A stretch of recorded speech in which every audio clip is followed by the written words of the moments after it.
In this tutorial, I'm going to teach you how to enable OpenSSH on your Windows local machine. So the OpenSSH is used to SSH into Linux machines.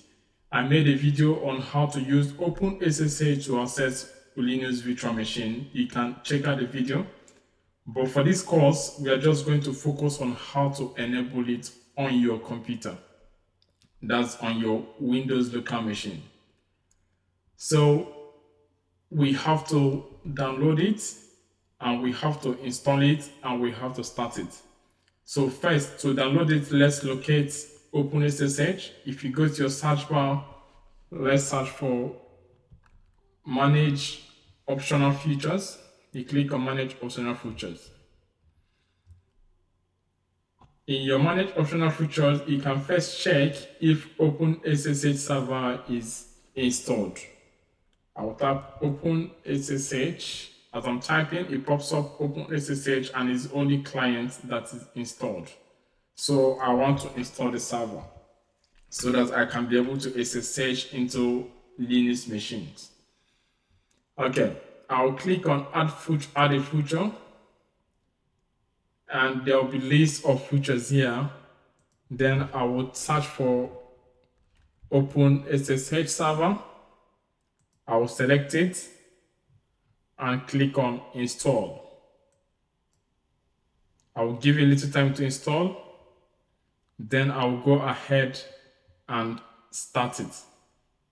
Okay, it took a little time to install, about 2 to 3 minutes.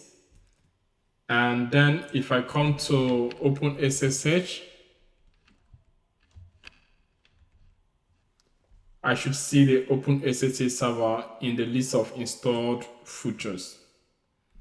Next, I will go ahead and start this OpenSSH, and this is what we can do once and for all. We don't have to keep coming to install it and when we are trying to SSH. So when you enable it, it's just enabled until you uninstall it. So I will go back to my search bar and search services.msc, which is this services. So I'll click on it.